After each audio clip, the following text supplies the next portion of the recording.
ආයිබෝන්. අද වීඩියෝවෙන් කතා කරන්නේ ඩිපෝ එන්නත ගැන. ඉතින් බොහෝමයක් දෙනෙක් මේ ඩිපෝ එන්නත භාවිතා කරනකොට මේ ඩිපෝ එන්නත විදීමෙන් ළමයි නැති වෙනවද? ඒ වගේ මේ වගේ අතුරුඵල මොනවාද? මහත් වෙනවද වගේ ප්‍රශ්න කිහිපයක්ම මතු කරනවා. ඉතින් මම හිතුවා අද වීඩියෝවේ මේ ඩිපෝ එන්නත ගැන ඔයාලට පැහැදිලි කිරීමක් කරන්න. ඩිපෝ එන්නත කියන්නේ උපත් පාලන ක්‍රමයක්. මෙහිදී මාස 3න් 3ට වරක් ඔයාට මේ ඩිපෝ එන්නත විදීමක් සිද්ධ කරන්න ලැබෙනවා. මේ ඩිපෝ එන්නතේ තියෙන්නේ ඩිපෝ මෙඩ්රොක්සි ප්‍රොජෙස්ටරෝන් ඇසිටේට් කියන ද්‍රව්‍යය. ඉතින් මේ මාස 3න් 3ට නිවැරදිව විද ගැනීමෙන් නිවැරදිව උපත් පාලන ක්‍රමයකට යොමු වෙන්න පුළුවන්. ඉතින් මෙහිදී තියෙන වාසි අවාසි බැලුවම මෙහි වාසියක් තමයි සාමාන්‍යයෙන් වල දිනපතා ගන්න පෙත්තක් වගේ මේ භාවිතා කරන්න ඕනේ නැහැ. මේ මාස 3න් 3ට ආට විද ගන්න පුළුවන්.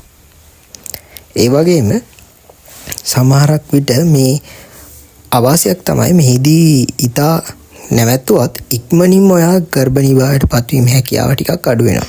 ඒ වගේම මේ භාවිතා කිරීමත් ඊටමත් පහසුයි. පහසු වෙන ඔයාට MOH එකෙන් හරිය නැත්නම් පෞද්ගලික වෛද්‍ය ආයතනයෙන් හරි මෙය ඔබේ අතට එන්නත් කරගන්න පුළුවන්.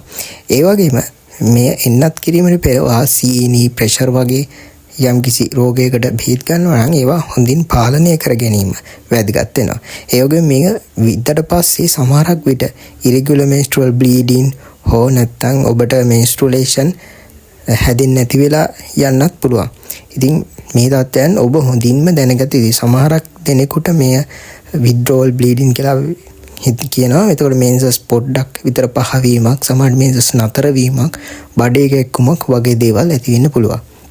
ඉතින් මේ තත්ත්වයන් තියෙනවා නම් වෛද්‍යවරයාලා කරුණු සාකච්ඡා කරලා ඔබට නිවැරදි එන්නත ලබා ගැනීම ඉතා වැදගත් වෙනවා.